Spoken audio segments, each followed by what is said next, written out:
Olá, você que nos acompanha. Estamos começando agora mais uma edição do programa Fala Direito. E hoje trataremos do acesso à justiça sob a perspectiva do atual Código de Processo Civil.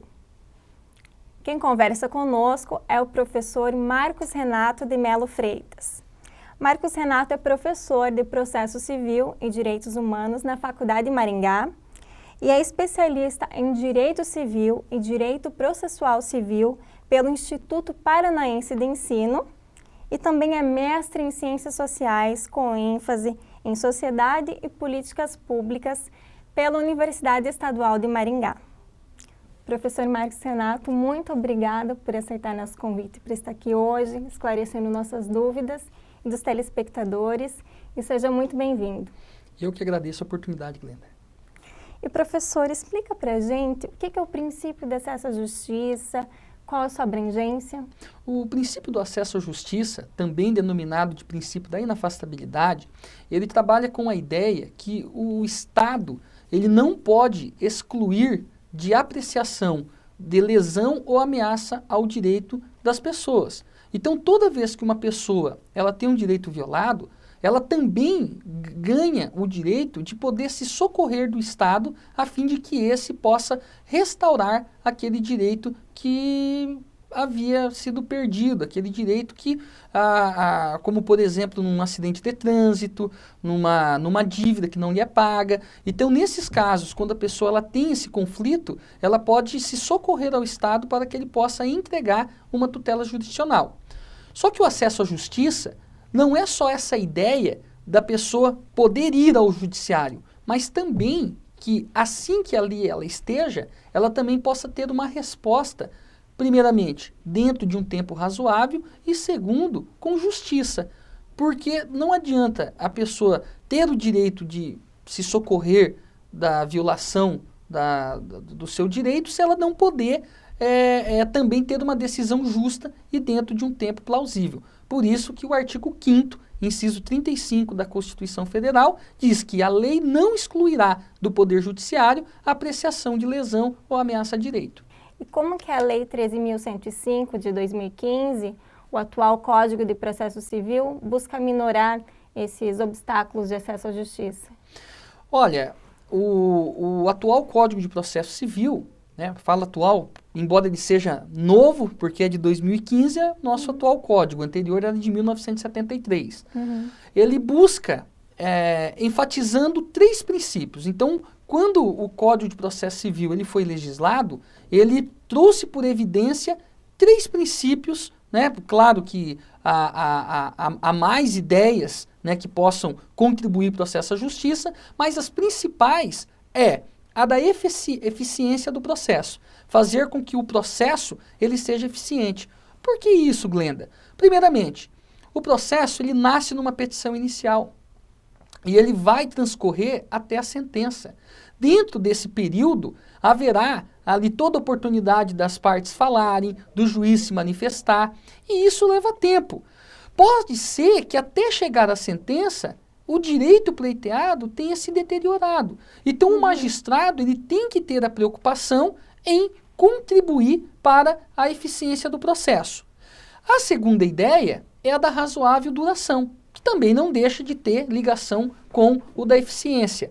O que significa que o processo, o juiz que, no caso, vai conduzi-lo, ele deve analisar a natureza da demanda e, de acordo com a natureza da demanda, ele deve fazer com que esse processo tenha o tempo dele. Por isso que fala em razoável duração do processo. Não adianta nada o processo ele ser muito rápido e causar injustiça ou ser lento ao ponto de ser ineficaz. Então tem que encontrar um ponto ideal. Esse ponto ideal denomina-se razoável duração do processo. E a outra ideia que o CPC traz, que também contribui, é a questão do devido processo legal. O que é o devido processo legal, que tentou ser aprimorado no atual CPC? É a ideia que a justiça ela deve ser feita, o processo deve ser conduzido até alcançar a sentença, mas com o mínimo de sacrifício à liberdade individual. Então essa justiça Não é um tudo ou nada. O Poder Judiciário ele não pode se utilizar de todos os meios coercitivos para levar a pessoa a cumprir sua obrigação. Isso tem que ser ponderado, porque nós vivemos num Estado democrático de direito. Por exemplo, o caso da prisão civil. Na esfera civil, o único caso que pode levar à prisão civil é a pensão alimentícia, execução de alimentos. Fora isso, tem que ser respeitado o contraditório das partes, o réu tem direito de se manifestar, de produzir a sua defesa, de apresentar as provas que entender necessárias. Então o processo ele tem que ser conduzido dentro do devido processo legal, ou seja, alcançar o máximo possível, mas com o mínimo de sacrifício à liberdade individual. Portanto, o atual código ele cuidou, né, dessas 3 esferas, da eficácia do processo, fazer com que ele tenha uma duração dentro de um tempo razoável e, principalmente, fazer vigorar a questão do devido processo legal, visto estarmos no Estado, né, vivenciarmos uma questão de política de Estado democrático de direito. E quanto à tutela jurisdicional, explica para a gente, por gentileza, professor, o que é e como ela pode ser analisada sob a perspectiva da tutela à justiça. Tá. Ó, a tutela jurisdicional, na verdade, é uma função que o Estado tem de pacificar a sociedade, entregando uma resposta àquele que do Poder Judiciário precise. Então, quando eu diz o Estado entregou a tutela jurisdicional, o Estado ele entregou a resposta àquela pessoa que teve um direito violado. E o interessante dessa questão é que ela tem 2 vertentes. Primeira delas, o Estado ele possui um monopólio jurisdicional. A princípio, só o Estado, através do Poder Judiciário, através do juiz investido no cargo, é que pode sentenciar e decidir dentro de um processo. E o segundo é que, novamente, por estarmos em um Estado democrático de direito, não se admite autotutela. As pessoas não podem resolver os problemas com as próprias mãos, pela violência ou da forma que, né, lhe convir.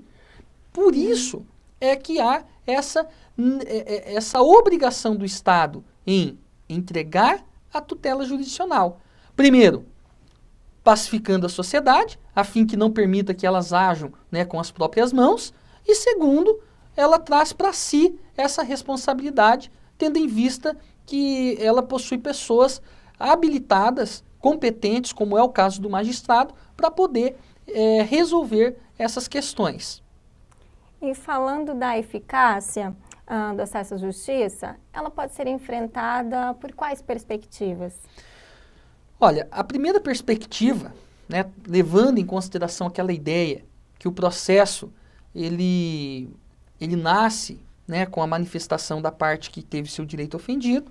Essa parte, ela tem que procurar um advogado, esse advogado vai elaborar uma petição inicial e vai inaugurar o processo, porque o juiz ele não age se não for provocado. Inaugurando esse processo, a outra parte, que é a parte requerida, ela vai ter oportunidade de se manifestar. Porque quando a gente fala em processo, em regra, o processo ele tem 4 fases. Uma fase postulatória, em que as partes vão dialogar, vão explicar, levar a conhecimento do juiz o que está ocorrendo. Uma segunda fase, em que o juiz vai corrigir eventuais vícios do processo. Uma terceira fase, em que tem a questão da produção de provas, que é a fase instrutória. E a última, onde o juiz decide. Por que eu entro nesse contexto? Porque pode haver situações em que há a necessidade de uma tutela de urgência. O que é uma tutela de urgência? É o juiz resolver um problema antes mesmo de sentenciar. Como é o caso, por exemplo, de um plano de saúde que se nega a realizar uma cirurgia e a pessoa necessita dessa cirurgia num prazo máximo de 48 horas ou 10 dias. Então não há como exercer todos esses passos que eu acabei de explicar.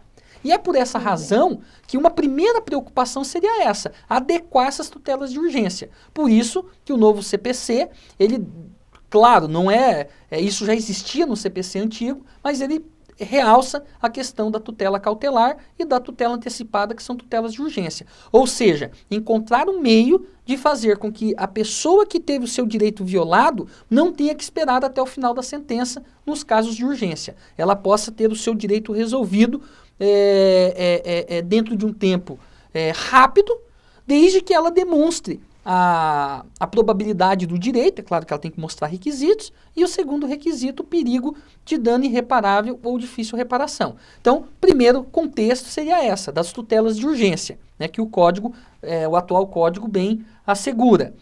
A segunda perspectiva, Glenda, ela tem relação com a questão de aumentar os poderes do juiz, porque para que uma decisão ela tenha sua eficácia, visto que as decisões são imperativas, elas devem ser cumpridas, o magistrado também tem que ter maneiras de fazer com que a parte possa cumprir a sua decisão. Atualmente, o magistrado ele consta com alguns procedimentos, como, por exemplo, o Bacen-Jude. O que é o Bacen-Jude? É um convênio do Poder Judiciário com o Banco Central. Então, a parte, ela não cumprindo as suas obrigações, o magistrado ele pode fazer um levantamento junto ao Banco Central, se aquela pessoa possui ativos financeiros em agências bancárias, e fazer a transferência ou bloqueio até saldar o valor total da dívida. Outro mecanismo é o Renajude, que é um sistema, um convênio com o Detran, que é Renajude, né? Ele tem por finalidade que o magistrado possa ter acesso aos veículos em nome daquela pessoa que também não estaria cumprindo com a obrigação. Então, esses mecanismos, eles dão uma eficácia às decisões do juiz. Por quê? Porque quando o magistrado ele decide, nem sempre a parte que foi condenada, ela cumpre espontaneamente a decisão dele. E é por essas razões que quanto mais autonomia o magistrado tiver, mas isso, veja bem, desde que não viole o Estado Democrático de Direito, porque como nós vimos no princípio do devido processo legal, a justiça deve ser alcançada com o mínimo de sacrifício à liberdade individual. Sim. Então, desde que não haja excessos, todo procedimento que ajude a dar eficácia às suas decisões é bem-vindo. Então, esses sistemas, eles facilitam, eles ajudam que o juiz consiga. Além disso, o artigo 77, parágrafo 2º do CPC, ele também trabalha com a ideia do ato atentatório à dignidade da justiça. O que seria isso? Se o magistrado verificar que aquela parte ou qualquer uma das partes estão tentando dificultar o andamento do processo ou estão criando barreiras para o cumprimento das decisões, essas pessoas podem ser punidas com uma multa que pode variar até 20% do valor da causa. Então, essa segunda perspectiva também é interessante, de aumentar a autoridade, né, o poder do magistrado no cumprimento das decisões. Tá? A terceira perspectiva, ela tem a pretensão, né, de fazer aplicar o artigo 4º do CPC, né, o próprio CPC positivando, né, em seu artigo 4º, aquilo que já estava no inciso 78 da Constituição Federal, no seu artigo 5º, que é da razoável duração do processo, que hoje já falamos, né, a respeito, que é fazer o processo ele ser resolvido, fazer com que o Estado entregue essa tutela jurisdicional dentro de um tempo razoável, levando sempre em consideração a natureza da demanda. Há demandas que a análise ela pode ser mais, poderia se dizer, superficial, e já há demandas que exigem um maior aprofundamento por parte do juiz. E tudo isso deve ser considerado na hora de trabalhar com a ideia de razoável duração do processo. E aí, se tratando da visão moderna do princípio da inafastabilidade, quais seriam as ideias principais sobre as quais ela está assentada? Tá. São várias ideias. Aqui eu vou trabalhar com as principais. A primeira ideia é a de ampliação de acesso ao processo. Então, as pessoas devem ter acesso ao processo, acesso à justiça. Uma questão muito importante também de se abordar é que o Brasil ele é composto de muitas pessoas carentes. Né? Nós temos muitas pessoas com situações econômicas poderia-se dizer, inferiores, né, com relação a uma pequena minoria que tem uma situação mais confortável. E o problema disso é que o processo, ele possui custo. Tudo que ocorre no processo, em regra, vai ser cobrado. Então, para você ingressar com a demanda, você tem que recolher as custas. O oficial de justiça vai cumprir o mandado, alguém tem que recolher o valor das diligências dele. Sim. Por isso que essa ideia de acesso ao processo tem também com a questão do benefício da justiça gratuita. Ou seja, aquelas pessoas que não tiverem condições de arcar com as custas do processo, elas serão isentas. Mesmo assim, elas terão acesso à justiça. Porque seria muito injusto dizer que as pessoas que não possuem renda a ponto de arcar com as custas do processo não poderiam ter acesso a ele. Como que a sociedade sobreviveria a uma situação dessa? Então, o artigo 98 e seguintes do CPC, bem como a Constituição Federal, traz essa ideia de justiça gratuita, facilitando com que as pessoas, mesmo aquelas mais carentes financeiramente, tenham acesso ao processo. Uma outra questão também é o respeito ao devido processo legal, que como já conversamos, a justiça ela tem que ser cumprida, mas respeitando algumas bases dos direitos fundamentais, dos direitos humanos. Então, no processo civil, como envolve mais direitos patrimoniais, existe um limite. Então, o magistrado ele vai trabalhar para que a sua decisão seja cumprida, mas respeitando a liberdade individual, respeitando a propriedade e vários outros valores essenciais à vida humana. Então, no processo civil, o único exemplo que uma pessoa poderia ter a sua liberdade violada, como já foi dito, é no caso de pensão alimentícia. Fora isso, nenhuma outra demanda civil pode levar a pessoa à prisão, a ter a sua liberdade cerceada. Um outro aspecto que também não deixa de estar ligado ao devido processo legal, é a questão do contraditório. Então, garantir ao réu, garantir à pessoa que está sendo processada a oportunidade de se defender, a oportunidade de apresentar provas a seu favor. Tudo isso faz com que a decisão, a sentença prolatada pelo juiz esteja carregada de justiça. Então a pessoa ela tem que ter oportunidade de se defender, oportunidade de apresentar as provas. E a gente verifica isso no sistema processual que foi, né, e faz parte do atual processo civil. E a última, né, poderia-se dizer, razão é a questão da eficácia da decisão proferida. Ou seja, a decisão, ao ser proferida, ela deve levar à restauração do direito material que havia sido violado. Razão essa que levou a pessoa a entrar com a demanda. Então a decisão, além de ser justa, ela também tem que ser eficaz. E é por essas razões que o magistrado ele deve ter autonomia, respeitando certamente os limites dos direitos individuais, para garantir que a pessoa ela possa ter não só uma decisão justa, mas uma decisão totalmente eficaz. Certo. E pode-se dizer que o novo CPC legitima a busca pela solução consensual dos conflitos? De que forma isso ocorre? Então, o atual CPC, no seu artigo 3º, ele enfatiza a conciliação, a mediação, a arbitragem, que na verdade são meios eficazes de solução de conflitos. Eu até não diria propriamente, eu creio que o antigo CPC, o de 1973, ele trabalhava com uma ideia que a justiça vinha em primeiro lugar, o processo vinha em primeiro lugar, e esses demais institutos fossem como subsidiários, até porque da expressão meios alternativos. Eu prefiro empregar a expressão meios eficazes de solução de conflitos, que é a conciliação, que é para casos em que não havia relação entre as partes, então um acidente de trânsito aconteceu e essas pessoas nunca haviam, né, se visto. A conciliação ela é um mecanismo que é apto a resolver esse problema. Então vai ter um conciliador, ele vai fazer sugestões e pode levar essas pessoas a encontrarem uma solução pacífica.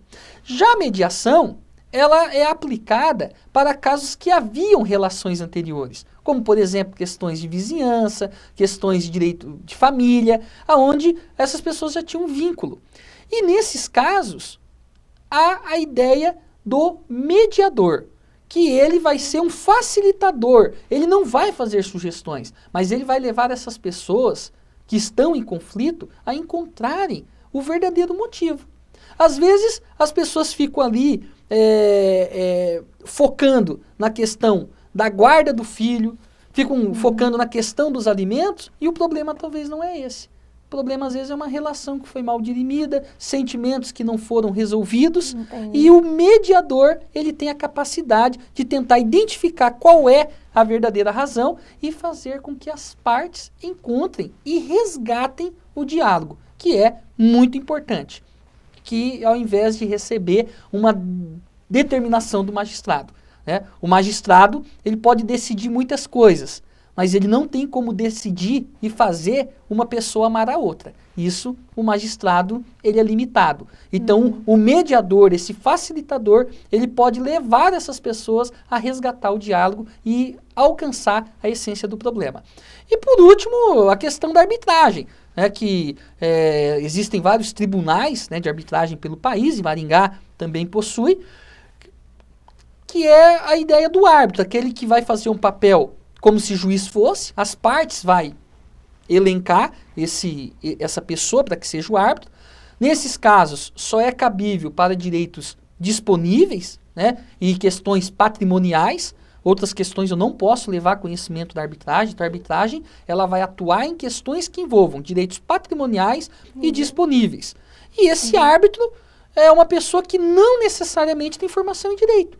Ele pode ter formação em várias áreas e ele acaba facilitando e aplicando uma decisão, uma sentença que tem o mesmo perfil da sentença judicial. Tanto que a sentença proferida por um árbitro é considerada um título executivo judicial. Ela tem o mesmo valor que uma sentença.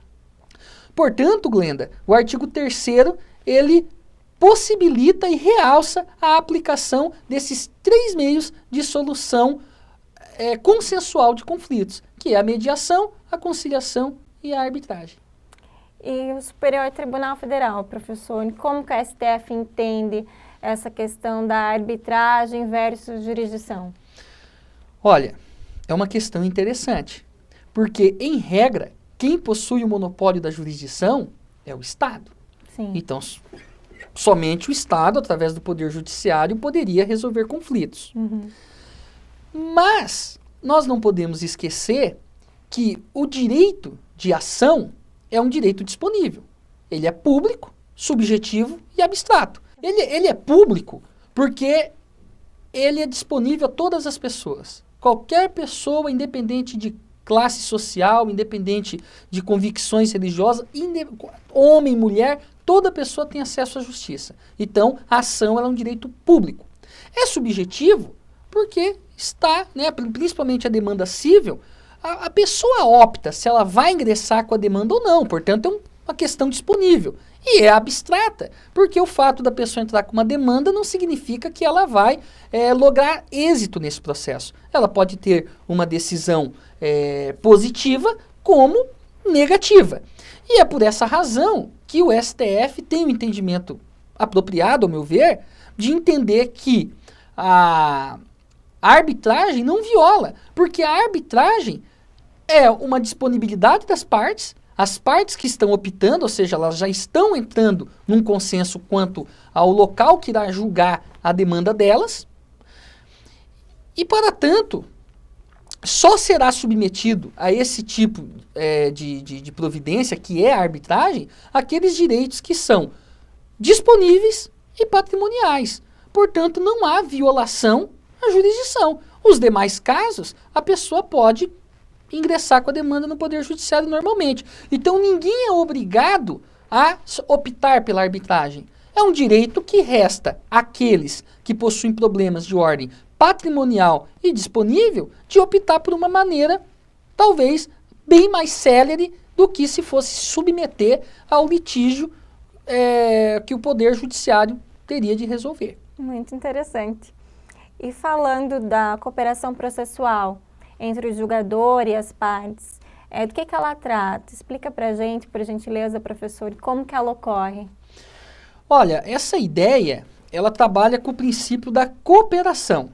Esse princípio da cooperação, ele diz que o magistrado, as partes, todos os envolvidos, eles devem manter um diálogo.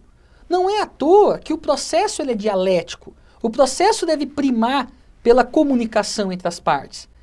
E essa ideia faz com que eles possam cooperar entre si. Então, o magistrado agindo com imparcialidade, julgando dentro do tempo que lhe é destinado, com aquela ideia de razoável duração do processo, as partes evitando deduzir pretensões capciosas ou que poderiam protelar no tempo, não empregando termos inverídicos. Então, a partir do momento que há essa cooperação, esse processo ele tem uma maior chance de ser resolvido dentro de um lapso de tempo menor, porque quanto mais tempo o processo se estende, uma maior possibilidade de que a situação se torne mais conflituosa, e sem contar que se as partes começam a cooperar entre si, é um caminho para o resgate do diálogo e para, quem sabe, encontrar uma solução devidamente eficaz para o caso.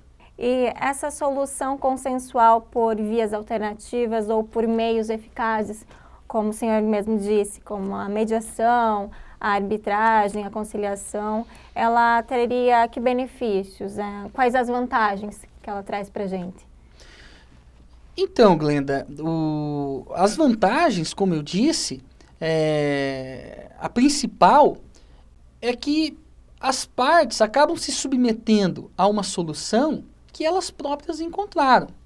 E essa ideia hoje, ela é tão fixa, e o CPC, o atual CPC, deu tanta importância que nasceu um órgão que é o CEJUSC, que é os Centros Judiciários de Solução Consensual de Conflitos. O que faz esses órgãos? Eles auxiliam o Poder Judiciário na tentativa de conciliação e mediação. Então, hoje, quando uma pessoa entra com processo, segundo o artigo 324 do CPC, a primeira oportunidade de manifestação no processo, em regra, vai ser por uma audiência de conciliação. Antes, essa audiência de conciliação ela não era obrigatória. Hoje, ela só não acontece se as partes, ambas, todas elas, manifestarem recusa. Fora isso, essa audiência ela acontece por esse centro, que é o CEJUSC, que são pessoas treinadas pelo próprio Tribunal de Justiça, que têm competência e capacidade para levar essas pessoas a solucionar o conflito da maneira mais proporcional possível. Então, a gente observa no atual CPC a preocupação que teve com a ideia de meios eficazes de solução de conflito. Tanto que hoje um dos atos iniciais da fase postulatória do processo é a audiência de conciliação, como foi dito. Entendi. Muito obrigada mais uma vez, professor. Foi uma satisfação tê-lo conosco hoje, tirando nossas dúvidas, prestando maiores informações acerca do acesso à justiça, sob a perspectiva do atual Código de Processo Civil. E eu agradeço a você de casa que nos acompanhou nessa edição do programa Fala Direito, seja pelo YouTube ou pela TV comunitária. Lembrando que você pode participar conosco enviando sugestões de temas ou enviando suas dúvidas. Escreva para o nosso e-mail.